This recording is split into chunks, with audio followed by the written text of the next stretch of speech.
sitting down, properly coloring on the children's menus, and they were not screaming and not throwing and not jumping up and down and not wilding out, because we would tell them, you are a Jones and we act this way. And there was no forcefulness about it. It was just an instruction.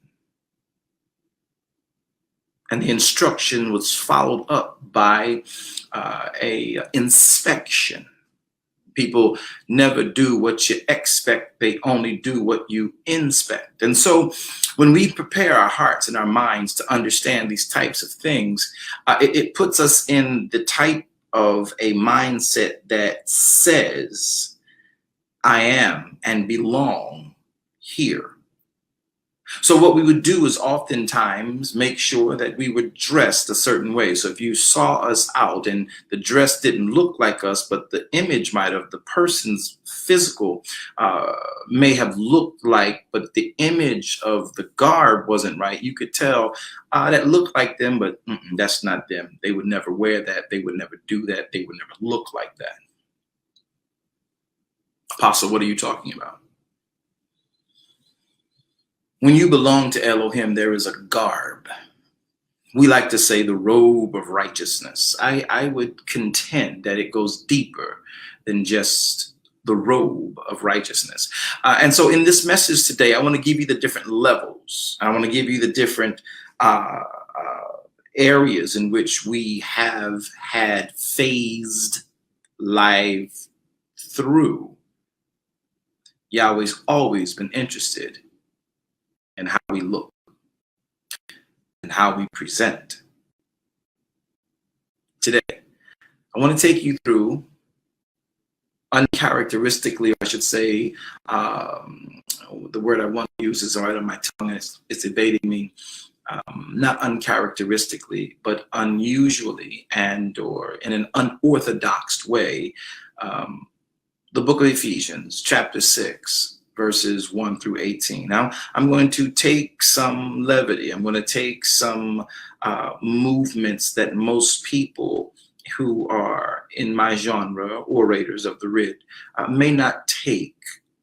So I want you to understand that this is unusual, but edifying. Come on with me to Ephesians chapter 6, verse number 1. These are different phases in which Yahweh had always been giving us a particular garb. These are particular and specific areas of life and phases of life and postures in life that you and I come through as a believer, right? You are in the family. You're in the kingdom of Elohim. So let's look at what he says here. Children, you know, we all came through as children. The moment you were born, you became a child to some family. And that child has to grow up into a young adult. And then that young adult grows up into an adult. And then that child, that person grows up into whatever you have become or we have become that day, or in that life. So let's talk about the phases of how Yahweh had us properly garbed. And we may not have paid attention. Children, watch this garb. Obey your parents in Adonai, for this is right. So the children, their garb was obedience. We were to be dressed in the obedience to the instructions of Adonai, the word, so that we would know how to, in fact, please our parents, and our parents, in fact, please and be pleased with us. And this, Adonai, the word of Elohim, is what right looks like. So verse number 2 says, honoring your father and your mother, which, by the way, is the first commandment of the Torah, the words of Adonai, with a promise for you. You want to do this in verse number 3, that it may be well with you and that you may live long on the earth. So this is one phase. This is the appropriate garb. So we have a natural, elementary, childlike garb, which was simple. Obey your parents, for this is right.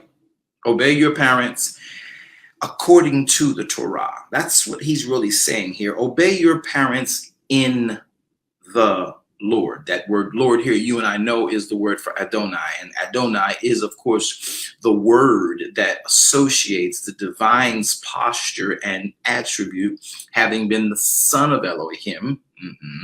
And the son of Elohim is the word, the enunciator of the thoughts of Yahweh, our Elohim. Yahweh, our Elohim, is God the Father. Adonai, our Elohim, is God the Son. Now, Yahweh makes the plans. Adonai articulates the plans. So in order for me to obey the plans, I have to obey the word of Elohim, which is here identified by the word Lord. We know it as the son of Elohim, and we know the job of the son of Elohim is to give us the articulation of the thought and the intent of Yahweh, our Elohim, who is God the Father. And that's why when Yeshua walked the earth, he says, the words you hear me say, they are my Father's words. The things you see me do, they are my Father's plans. So Adonai, Adonai, Adonai, Lord, the obedience to our parents has to come from the instructions of the word of Elohim. So now, that's the first vesture, that's the first garb that we find as children of faith. And the instructions are that we should, by faith, receive promises of Elohim per phase of life. So that first phase of children obeying your parents in Adonai, for this is the right way to do it, honoring your father and honoring your mother. By the way, they are the first commandment that give a promise to you, and that promise is you will live long and well in the life that you have on this earth. That's a very good, important thing to do. Now we move on from this aspect and we move into a growing up piece and stage in life. And now he tells us, and you fathers, we're in Ephesians chapter 6, verse number 4. You now see that there is this sort of, like, I'm going to call it a quantum leap, but I really can't. But there is a huge jump in what happens next. He has now taken us from a child's perspective and a child's mindset, and now he puts us into an actual responsible adult. Particularly, he labels this phase father. So if it's father, there's also a mother, which means that we've moved on from becoming a child, and now we've become an adult, a responsible adult. And this particular identifier is a father figure. So as we all, when I came in this earth, I came in as a child, a son to my parents. And then in that sonship, I was, of course, a sibling. And then in that particular phase of life, I was also considered to be a nephew and a brother and what have you, and a son. But then you grow up. And as you grow up, now you're no longer just a child, just a brother. You now take on new responsibilities, and maybe you take on a wife. Maybe your wife takes on a husband. And now you are a husband or a wife before you become a father. Now, I know our society has it twisted. We're becoming fathers and mothers all way before Yahweh's attention. But the proper protocol was a child to a spouse, and then a spouse to a parent, right? So in this phase, we have now, in verse number 4, we have now leaped into, from a child obeying parent, this is right in Yahweh, to becoming a father, now a responsible person for children. So look at this garb that this particular individual has to put on now. Verse 4, Ephesians 6 says, and you fathers, provoke not your children to wrath. That's a garment. Watch this. Not wrath, but the actual posture when you deal with your children should not be one that they are provoked into anger or wrath concerning you being their Lord, because you are as father, and your children look up to their parenthood. That is their covering, and the covering should not vex the child. Usually this garment is not properly worn by a parent because they don't understand that they can no longer live their failed attempts at life at those younger stages through their children. They cannot pass that off onto them. You must train up a child in the way that that child should go, that when that child gets older, they will not depart from it. You must identify that Yahweh has clearly, according to Ephesians chapter 4, given every man, every person, a gift of Messiah, a gift of Adonai, whether it be the prophet, an evangelist, a pastor, or teacher. The father in the kingdom, the father, the mother in the kingdom of Elohim must look at their child coming up, having first identified their own calling, making their own calling sure, right? Making your gift and calling sure that you no longer fail. Once you and I have understood our calling, we put on a garb now of mentorship. And mentorship is not designed to vex our children after us, because that child, though coming through our loins and coming out of our X and Y chromosomes, it still belongs to Elohim. So we have a responsibility to raise that child into a responsible human of society. And then that human of society must go their own way, just like you must go your own way from your parenthood. No matter how much you love them, your love for them will be based on how they nurtured, cultivated, and pointed you to live a life for you, not a life that became a tethering system for them. But if you, in fact, raise them right and independently and able to do what they should do because of the skill sets and talents that are in them by the divine, and you paying close attention as a parent, you won't vex them when they tell you, I want to do this, or I think I want to do that. You'll coach them in that thing, even if that thing isn't what you are good at. Because now you put on the garb of a mentor, you put on the garb of a coach, you put on the garb of not vexing them because they have different tastes, skill sets. Though associated to you, they have a different vein of life. So you now, as a father, as a mother, you now begin to take on the form that helps them do what they, as you've watched them, you believe that they're capable of doing and they want to do. So this is another piece of the garb. Now watch, we're almost done. Ephesians 6 verse 4 says, and you fathers, provoke not your children to wrath, but bring them up in the nurture and in the admonition of Adonai. Do you notice that he says this again? And raise them in the fear and the nurture and in the admonition of Adonai. Again, we're not circumventing this word, and we've not used this word to apply and bring our phases of life into pure and clear focus. So now let's look better at what he does here while he expresses his points to us.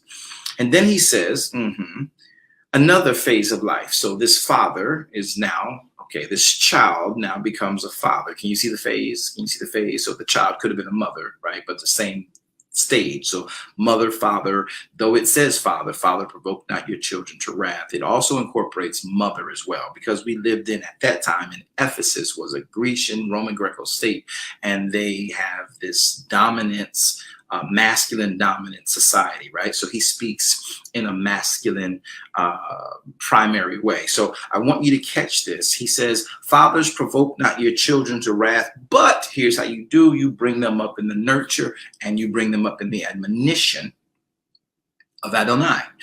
Similar to the statement that he made in verse 1. Children, obey your parents in the instructions of Adonai. This is the right way to do life.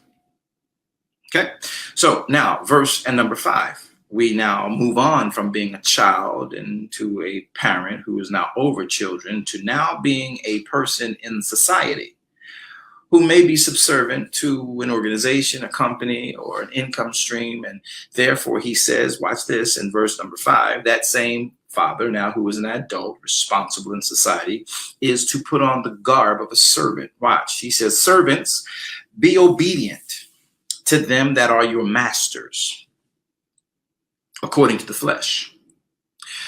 And be obedient to those who are your masters according to the flesh, with fear and with trembling. Now, this word trembling here is a very interesting word. It is a word called tromos, and it means with quaking of fear, but it wasn't the type of fear that you were afraid. That quaking in fear was a reverencing of those that have post over you and are providing for you, whether it be through you working for them or not.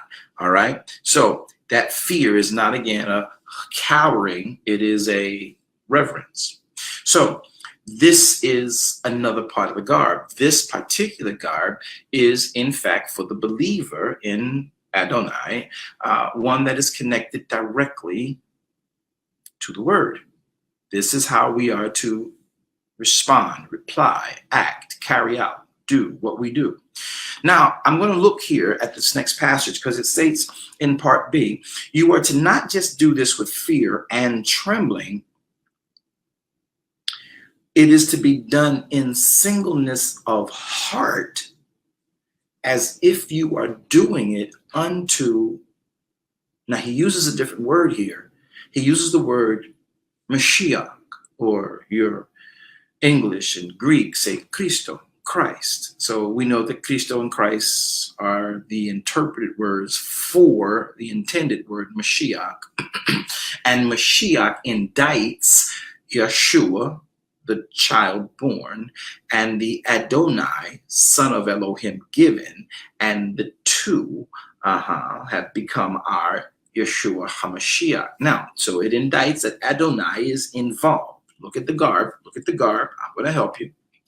With singleness of heart are you servants to honor your masters, who are masters over you in the flesh, meaning in the arena where you probably get your income from, right? And though they are in the flesh, do not be disregarding and disrespectful about how you deal with them or treat them, but in fact, treat them as if you were treating the commands of Mashiach over your life. Give them that same reverence, right? That's a garb of obedience. Now, let's get a little bit deeper. He then tells them how to wear this garb, because sometimes we can get confused and we think that we only have to give a person singleness of heart when we are in fact in their presence and we are in fact being overseen by them. But look what he says. He says in verse number 6, very definitively. I'm going to read 5 and go right into 6 again, just for the sake of context. Servants, be obedient to them that are your masters, according to the flesh, with fear, trembling, in singleness of heart, as if it was Messiah.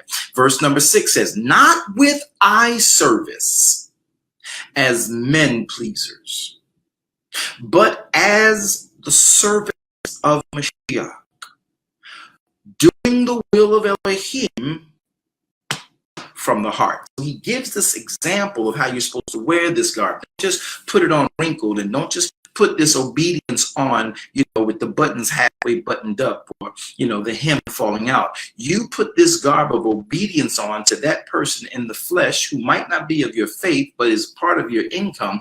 You give them the same treatment you would give as you gave it to Messiah standing near you. Not with eye service, meaning that when they're in eyesight, you're doing it. Not as men pleasers who are very hypocritical and very, how do I say this, slick. He says you treat them as if Messiah was standing over you, inspecting you every moment of your interaction with this particular person and the assignments given. So we got to get this right. So basically, if I can help you in this real world, so when you go to work, I don't care who on your job is complaining about what, or gossiping about what, or murmuring about what, or setting up some type of a strike about what. Your job is, as a servant to them who are masters of you in the flesh. You are to, while on that job, you signed that contract, you signed up for that particular function. And as long as they've not breached the contract, you still give them service reverently, as if Messiah were who you were actually serving. Not with eye service, as men pleasers, but as if you are serving Messiah, and as if you are doing the will from your heart of Elohim. And now that he makes this clear to us about this garb, then this is how you wear it. When you go to work, be sharp. When you go to work, have your hair done. When you go to work, have your beard shaved. When you go to work, have your head where it needs to be. When you go to work, make sure you're neat, your breath is clean. Make sure you present in uniform as they have given you to represent them, and you do it as if you are representing Elohim. So I need you to understand the significance in this garb. So we've touched several phases of life at this point. Well, the first phase was you being a child. Obey your parents in Adonai. Then you hit another phase, becoming a parent, becoming a father. Fathers, do not provoke your children to wrath, but raise them up in the admonition of Adonai. Right? This is a very interesting thing. And then servants. You've been transitioned from a child to a parent to a servant in society, making and earning and living to take care of your family. You must give those masters in your flesh the same type of reverence on that clock that you would give to Yahweh in the Sabbath day. Wow. And all of this is based on the instructions of Adonai. The instructions of Yahweh our Elohim for the believer. Because we are not like them of the world. Though we are in this world, our mindset, our instructions are not of this world. Though those instructions made this world. And how do you now ride upon the high places of the earth? You don't speak your own words. You take the Adonai, you take the Torah, you take the instructions of Elohim on each phase of life, and you dress accordingly. Look at verse number 5 again. And I want to, having set that atmosphere for you of this particular garb, I want to go deeper into now how you adorn it. You know how you put on a garb, you put on a suit, you put on a dress, ladies, and then you take a brooch, or you grab some earrings, or brothers, you grab some shoes or a pair of sneakers or a watch, and you adorn this garb. Let's talk about how he now wants us to dress up in this phase of a servant to men who are masters of us in the flesh. Verse number 5 again, servants, be obedient to them that are your masters according to the flesh, with fear and trembling and singleness of your heart, as unto Messiah, not with eye service, not as men pleasers, but as servants of Messiah, doing the will of Elohim from your heart, with goodwill, doing service, meaning that if I'm working for this company, I'm not going to steal their post-it notes. I'm not going to steal their staples. I'm not going to steal their ink pens. I'm not going to steal their rubber bands. I'm not going to steal their pens. I'm not going to steal their reams of paper. I'm going to serve them with goodwill. I'm going to do good service. I'm going to treat their consumers like they have said online that they want their consumers treated. They're going to the experience that HR and the diversity departments have told us we need to represent. I'm going to deal with my actual co-workers the same way. I'm going to deal with the consumer the same way. I'm going to represent this company that I'm contracted with, this master over me. I'm going to do this with goodwill and excellence in service. as if I'm doing it unto Yahweh. And no matter how the men are, and no matter how the actual master in this realm is, I'm going to not treat them as I would treat men I don't care for. When I deal with my masters in the flesh, I'm going to deal with them as I deal with my master in the spirit realm. So many people could be advanced on their jobs. So many people could be given opportunities of autonomy if we would take on these instructions from on high about how to deal with these people we might think are bottom feeders, at least in mentality. But if we put on this garb and we dress like this,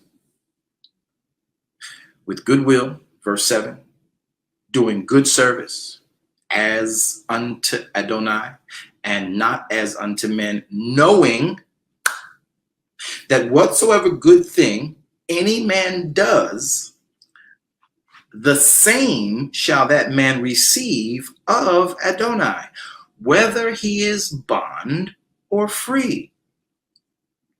So the garb of a servant you have very clear. Are you guys understanding that? Are you seeing that?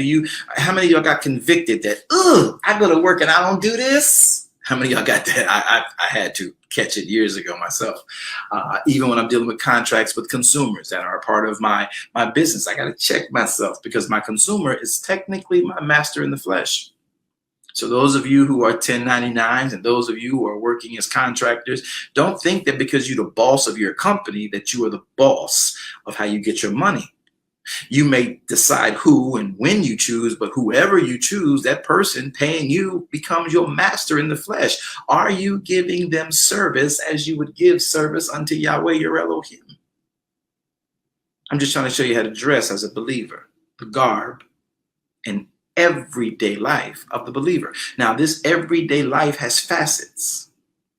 This everyday life has phases. So we're going to talk more about them. Let's go. Verse now number 9 changes yet again a different garb because we're in a different phase of life. So we've gone from child to parent to responsible citizen in society, subservient to a master. And now we're moving on to becoming a master yourself. Another level of responsibility. And there's a garb for that as well. Look at this very quickly in verse number 9. He says, and now as for you masters, you do the same things unto them. Are y'all learning something today? Come on, give me some algorithm help. I want you to chat on this particular message today because this I want to be shared elsewhere over time. But if you're understanding this and it's making practical sense, and just not giving you spiritual aspirations, I want you to chat about this. I really want you to get this because this is how you get what we call advancements because of your foundation in the external and world of the flesh, of the natural, because it bleeds from a level of obedience in the spiritual. So in verse 9, he says, and you masters do the same unto them. Forbear threatening. So what, you the boss? You don't go around popping your collar and demanding folk bow down and kiss your ring and bow down and do these things or that things to you. The Bible declares here, do not forbear threatenings. Knowing that the way you treat them, your master in heaven is going to treat you. That's really what he's saying. Look at how he read this. Look at how he penned this out. And you masters, you bosses, you boss ladies, you boss men, you whatever these phrases are we use for being a boss these days. Just because you're a boss doesn't mean you are to put your thumb or your foot or your heel or your knee on somebody's neck. Just because you got a little bit of authority, you use that authority to help solve problems, not to become a problem. Pastor, CEO, CFO, OOO, OOP, COP, whatever you might be, whatever your mastery, whatever you are lording over, you do not threaten them. You forbear threatening, knowing that your master is also in heaven. And like with him as your master, there's no respecter of person. You don't give somebody days off because they brought you your apple pie. You don't give somebody time off and special treatment because they got a friend who helped you with your taxes. You don't do that. You don't work that way. You do all things as are sanctioned, and you are fair across the board. You give praise where praise is due, and you give discipline where discipline is warranted. People never do what you expect. They only do what you inspect. So your job as a master is to inspect what we agreed to. If you go and have the inspection, then they know that that which you have expected is required. And if they should fall short via your inspection of your expectations you both agreed upon, then there is a discipline for the failure of such, and then there is a praise and acclamation, or I should say applauding for their success in that vein. And you are to treat them the way Yahweh treats us. Whew. That's a garb you wear. He goes on to say in verse 9, and I will reread it for context. And you masters, do the same unto them, forbearing threatenings. You give them service, not as men pleasers, not hypocritically, not lying to them, and then you forbear threatening them, knowing that your master also is in heaven, neither is there any respect of person in him and with him. So we've gone from son to parent, child to parent, to servant in society, to master of autonomy and authority in society. And each of those garbs you've had now put forward. Let's go to this more important and last one. Verse 10.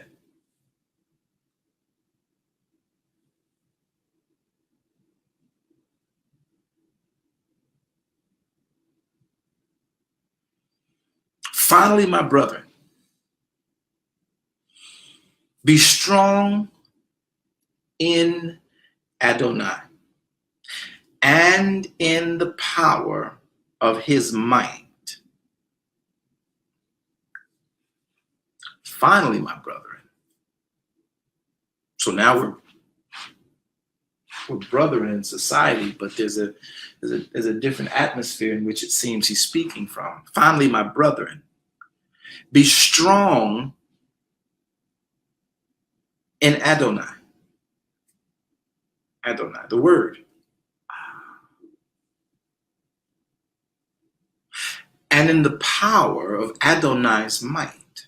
You know, that's a creative vein, right? So put on now my spiritual brethren, because when he says brethren, he's not talking about sibling. He's talking about brethren in faith. And he says, be strong in Adonai, who is the articulator of our faith.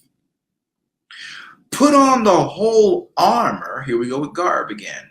Put on the whole armor of Elohim, that you may be able to stand against the wiles of the devil. So we now know we've switched from a natural perspective, from a natural element into a spiritual one. So this garb is different. Notice how much more detailed he becomes. He goes on to say in verse 12, see, because we don't really wrestle against flesh and blood, but we wrestle against principalities and against powers and against rulers of darkness of this world and against spiritual wickedness in high places. Verse 13 says, because of this, the word wherefore is a word that is saying, based on what I've just told you, here's how you should proceed. Wherefore, take unto you the whole armor of Elohim, that you may be able to withstand in the evil day, and having done all, be able to stand. What is the evil day? You must understand that you're going to have good days and you're going to have evil days.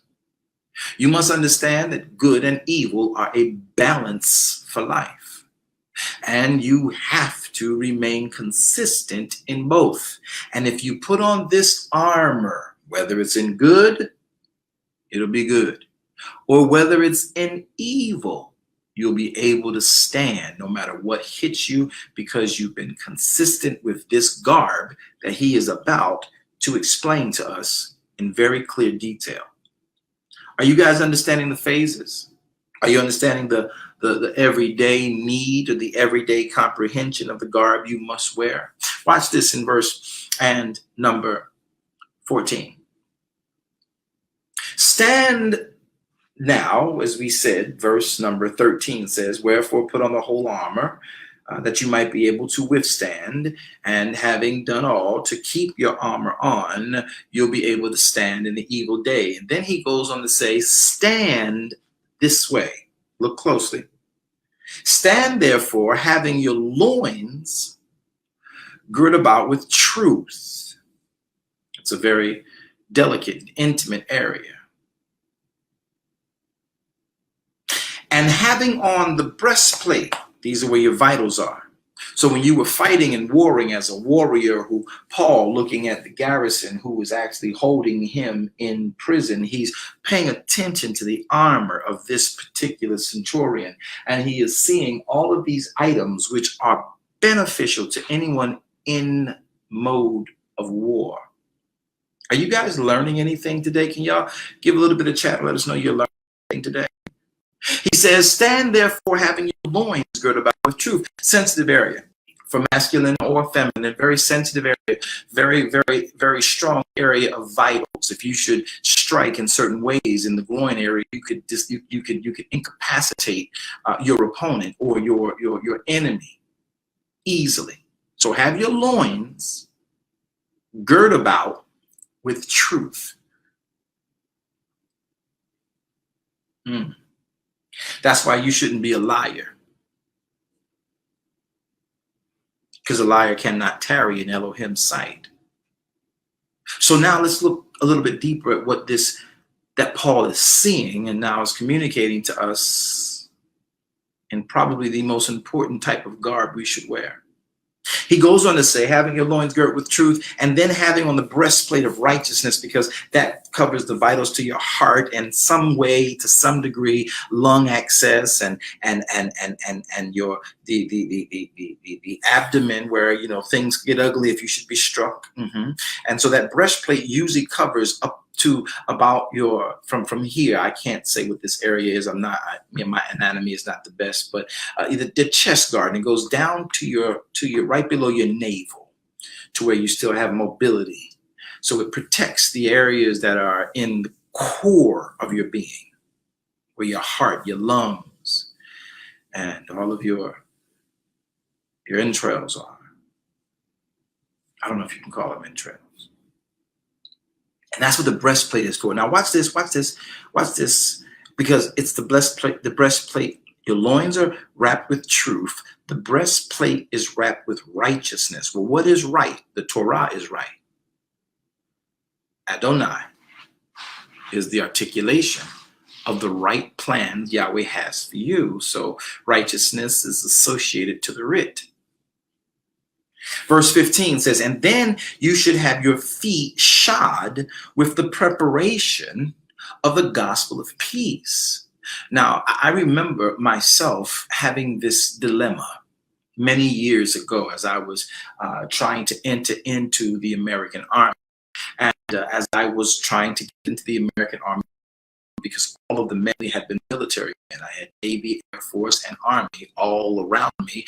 And that's the avenue I was really compelled to travel into. And so as I realized the streets of my city that I were in were, I need a change. And I did not pay as close attention in school as I should have. And therefore, I had no real guidance counselors to get me out into a collegiate environment, though they talk at you about it. No one guided you through process, and you weren't really mature enough to understand the significance of someone's time. So you took that for granted too. So I jumped on the nearest bandwagon I could, and that was to enter the military. And I would take the GI Bill. I would go to college that way. I had it all mapped out. But when I got to the MEP station, the military entry process, military examination process, and though I am an all-state athlete in multiple sports, and back in the days of our high school, you had a varsity jacket, you had the letter on the jacket, you know,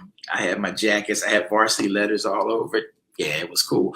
But though I was an athlete, recognized by the state, had some level of national acclaim, I got to the Army, and the Army said, your feet are a problem. And because of medical diagnosis of my feet, they wouldn't let me into, you got to catch this, the military. So I had a German doctor keep me out of the American Army. And that was my big thing. But when I stopped to think about what they were doing and why it was, I remembered while I was running cross country, we would have to sometimes during practice change our socks several times because we'd sweat so much, and I was a profuse sweater. And so we would even change our undergarbs because we didn't want chafing, because we would run 25 miles straight and try to make times, you know what I mean? And so I didn't understand it when I got denied, but when I started to read what Paul was writing here, your feet being shod, properly cared for, because if you got a rock in your foot or a pebble in your shoe and you are sweating too much and your feet get all pruny, your pressure and weight and moving and trying to spin and pivot on your feet is crucial at time of battle. Help me, Ruach. So you got to understand that you have to have your feet properly shod in order for you to be an effective opponent to what comes at you. You must do that with the gospel of shalom. That's why I talk to you about shalom so much. The attributes, there are 13 of them, but they are so necessary and they are so essential to making sure that you have what Elohim intended for you, and that you in this world glorify him in spite of the attacks, the ambushments, and the works of the enemy against you, because you don't wrestle against flesh and blood. You wrestle against principality and power. Did y'all learn something new about your feet being shod? That little simple thing that nobody paid attention to because they might not have had that experience. You have to understand, excuse me, the significance of your feet having good footing. You gotta make it your business to keep your feet shod with the gospel of peace. And that's why the Bible goes on to say that there are times in our word where he says, oh, how beautiful are the feet of them that publish the gospel and walk through the terrains of the mountains and publish it all over. Your feet being shod is more important than you know. I'm talking about everyday garb for the believer. Let's move now quickly to another piece of this particular garb. Verse 15 says, and I read in context, and have your feet shod with the preparation. Gospel of peace. Be prepared. Have the word in you. Let the word come out of you. Are you learning, guys? I don't see that we really understand how important it is to be prepared with the gospel of shalom. Let's put that garb on us. Verse 16 says, and above all that I've just told you to put on, being your loins gird, your breastplate of righteousness, and your feet shod, above all of that, take the shield of faith. Well, what is faith? Faith comes by hearing, and hearing comes by the word of Elohim. Well, what's the word of Elohim? The Adonai. What is the Adonai? In this particular text, every time you see capital L, lowercase O-R-D. You are talking about the Adonai, the articulator of the plans of Yahweh, and the plans of Yahweh are good and not evil, plans to give you and me an expected end. Be prepared with his word. Always have the word of Elohim on ready. That word of Elohim on ready when you are preparing to have your feet shod. Watch this. It will keep your feet dry in damp scenarios and situations. It will keep you ready to move and pivot so you don't have to hurt, or you can get out and you can have agility like you need in times of warfare, because you're not wrestling against flesh and blood. You're wrestling against something you can't see, and you got to be prepared for whatever direction it's coming from. Now, as we look now, this preparing also requires the shield of faith. Now, the shield, we understand what the shield does. It shields us, and we use it, and we can wield it as we need to. But at the end of the day, what is the components that are connected to this shield? What makes it impenetrable? Faith. The shield. Faith comes by hearing. Hearing comes by the word of Elohim, which is the word of Elohim. Verse 17 says, in very clear ways. I'm sorry, I'm in verse number 16. Above all, taking the shield of faith wherewith you are able to quench. See, if you got the word in you and you have faith of Elohim, no matter what the infirmities are, no matter what the fiery darts are of the enemy, no matter what the fiery attacks are of the enemy, no matter what bow and arrow are being slung at you and shot at you and darts shot at you, you having faith will be able to defeat any infirmity that's being shot at you, any ambushment, or I should say any accusation that's being shot at you. You're able to defend, you're able to wield it off, you're able to shield it off, because once it hits faith, whatever the attack, whatever the arrow, whatever the fiery dart is, once it hits faith, it's instantly neutralized. That's why you got to know your word. You can't just say, oh, God gonna do it. God gonna do it how? How did Elohim say he was gonna do it? Because faith comes by hearing, and hearing comes by his word. What does his word say about the situation? I want y'all to remember this. Faith is what Elohim's word says about any situation you're in. And your belief in that word, that when you apply that word, his word will not return to him void. Meaning his word, once you apply it to your situation, will not go back to him without having accomplished what his word says over your situation. But if you don't have that word on ready, if you don't have your feet shod with that word already, if you don't have your shield full of faith already, if you don't have on your breastplate of righteousness, which is his word already, if you don't have your loins girded with truth, which is his word already, ready to go,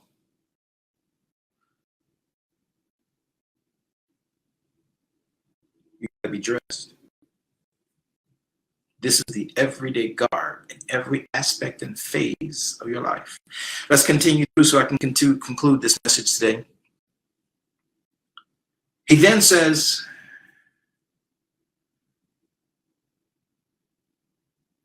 let me go back. Let me go back to verse 16, because I think I left out a very important part. I did tell you about, Elohim fighting you, withstanding evil, and you're able to fight against what the devil, the enemy of Elohim is. But verse 16, I want to touch on this because you may not have seen this. He says, above all, taking the shield of faith, wherewith you are able to quench all the fiery darts of the wicked.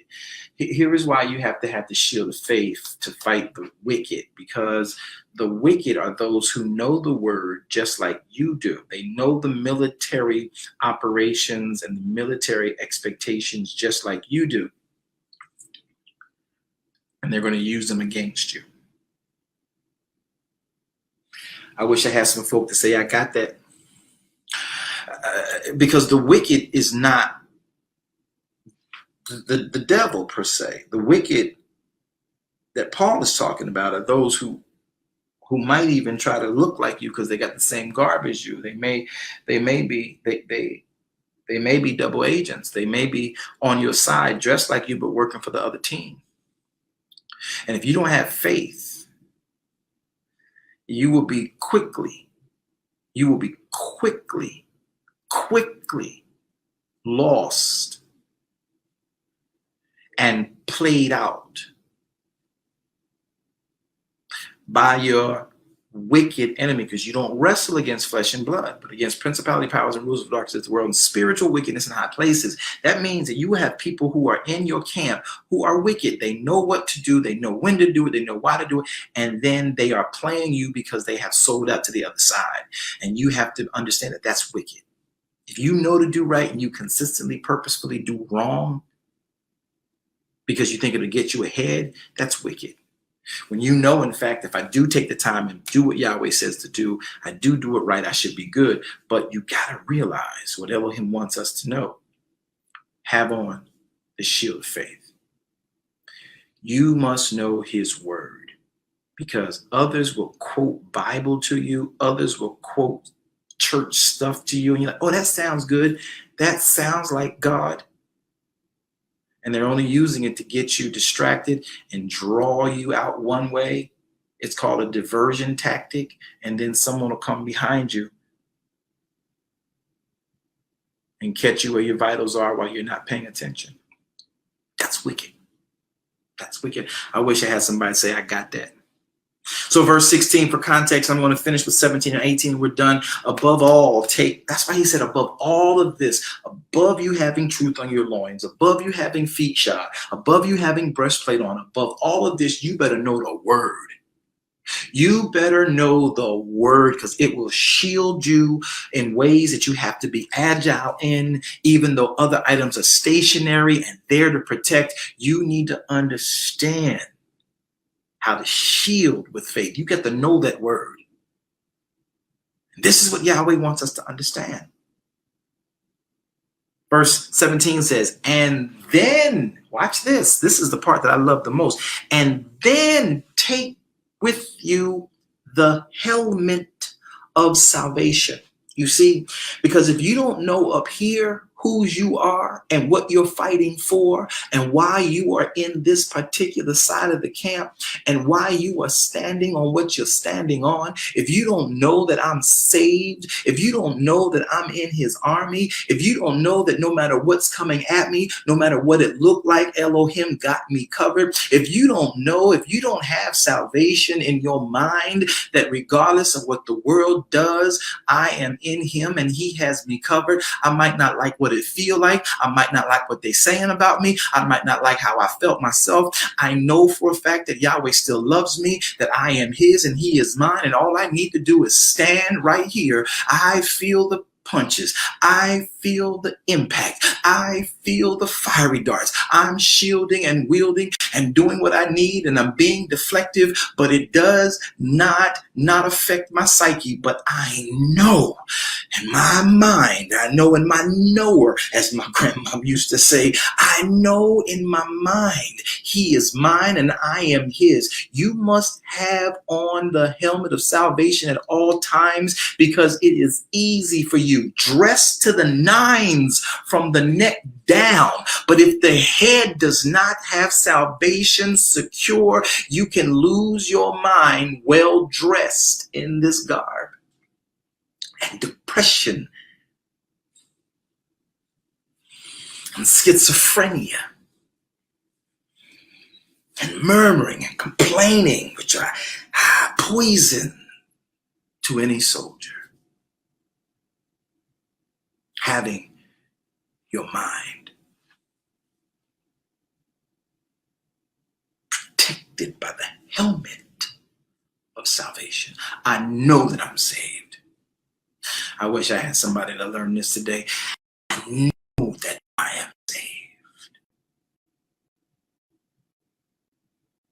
Watch what he says. Take the helmet of salvation and then take the sword of the Spirit. So I got my breastplate on and I got my sword. and I got my shield of faith, and I got my helmet on, and I got this sword where I can also become defensive with it, but I can also become offensive with it. See, this everyday garb in this particular phase of life is significant. It is important. It is relevant to victory.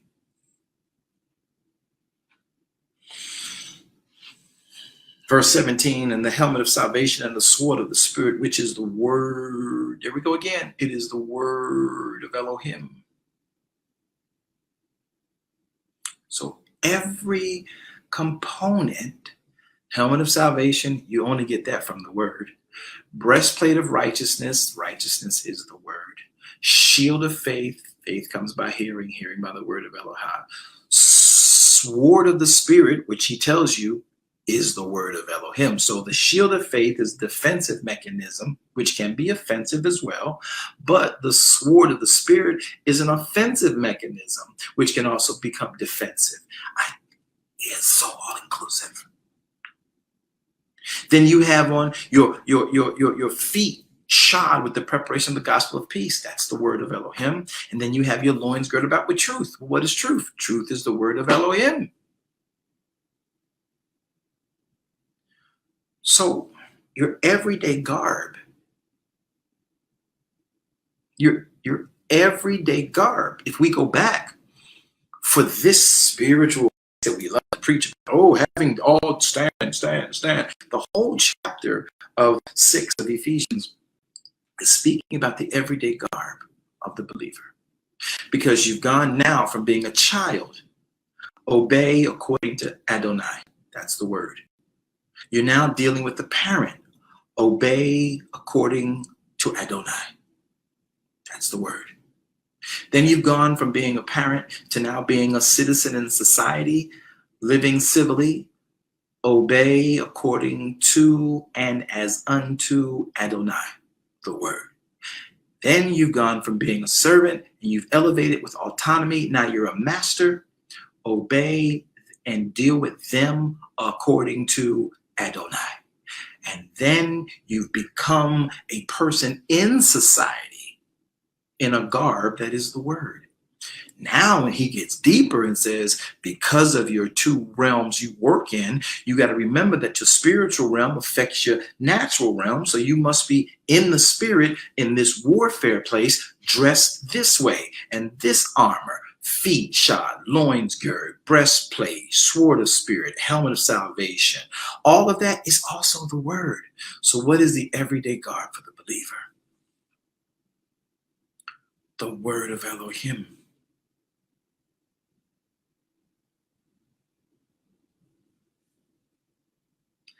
It is the word.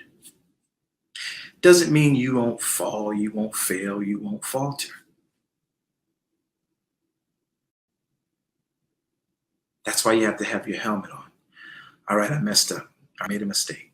All right, I misjudged. All right, I talked bad to that person. All right, I ate some fruit I shouldn't have eaten. I was talking to my daughter yesterday. And I'm on this carb conscious diet. And this is just simple carbs versus complex carbs. No really calorie counting, just carb consciousness. And there was this one complex carb, and I had not yet eaten my simple carbs or my water yet. And it was a cheesecake coffee cake. And I'm eating it, and I'm conscious that I am going contrary to what I said I would do. She looked at me and she says, if you started it for a particular purpose, you would do well to continue the course you started on. I took one good scoop, two, of that complex carb, and then I put it aside. Because the words she spoke were words I trained her on. And it's always good to get the words you trained someone else on back at you, because you need to be reminded as well. Helmet of salvation. Maybe it was the loins girded with truth. Maybe it was the feet shod, the preparation. Maybe it was the shield. Maybe it was the sword. Maybe it was the breastplate, but it was all the words that started the plan to give victory. Always stay dressed in his word. You know, you're going to be who you are. But the everyday garb of the believer, having done all, stand. How do you stand? You stand on his word while the word is dressed on you. I hope today has been of edification to you and maybe some form of an encouragement, maybe just a way of reassuring you that, hey, I'm still in this fight and I can still win it if I'm in him. For in him, his dress, his garb, we live. In him, his dress, his garb, we have our being.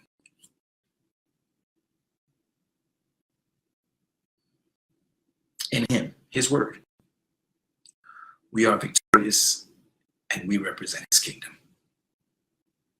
Well, Zion, I hope that you've been edified.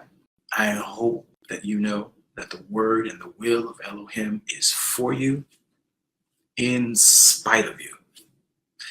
I live out every day, and we all live every day. Just remember while you're living that the word should be our governance. And if you should fall, let me not leave this out there for someone gets all super spiritual and think that they fell and God can't forgive them, won't forgive them. If you've ever fallen in him, you then crawl back to him. You get up and you get back to him. You get back to his word. You give him what he wants. You confess your sin to him and him alone. And you tell him, I need your word.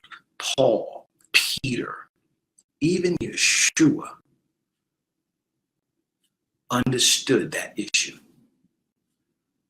Run and keep that word, that helmet salvation on your head. Get up and get back to the Father.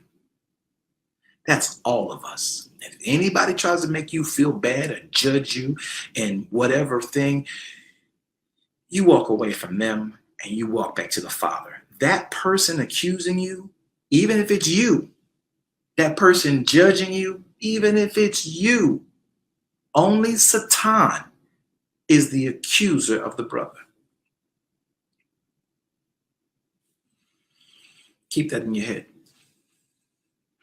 Having done all to stand, stand. Father, we come before you in the mighty name of Yahushua HaMashiach, who is our Savior, our King. Many know him as Jesus the Christ, but we know him as the Hebrew name. Not trying to be deep, not trying to be better. Just want to make sure we have all the benefits of you availed to us. So today we come to the veil of your blood. We repent as we think about things of any and all sins, sins that are known, petty sins, huge sins, but there is no big sin. There is no little sin. All sin is sin. So we come before you asking if we mistreated someone, if we misspoke to someone, if we were in idolatry, if we were in anything that was contrary to you. All sin is sin, and it leads one place to today. We repent of it all and ask you by your blood to quicken and sharpen and redress and polish up our garb. We want to have on the garb as a child of obedience towards our parents. We want to have on the garb as a parent, not bringing our children and provoking them to wrath because we got our own plans for their lives. Help us to know the difference that they are yours and not ours. We also ask you to help us with our garb as services and serviceable in society. Help us to treat our bosses, treat our jobs, treat our clients like we would treat you. Help us to dress in that obedience. And then, Father, as we become masters and are elevated into positions of authority, help us to treat those that are subservient to us according to the way you, our Master in heaven, treats us. And that by your word.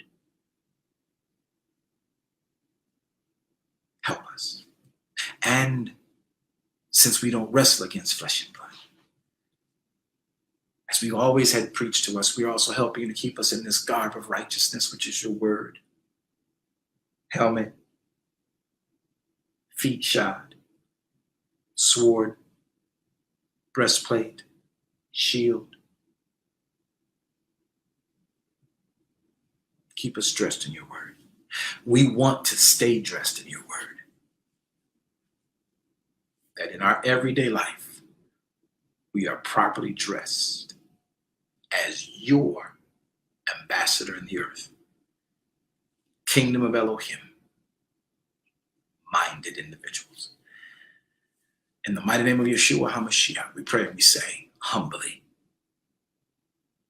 Amen. Well, Zion, I hope that you've been edified by this teaching today. And I hope that you have understood that we're his. And like I would tell my children, you're a Jones. Dress like it, talk like it, and act like it. I love you to life eternal. And that's why I will speak the truth, in spite of how we think. And remember to keep your head around the fact that you are saved.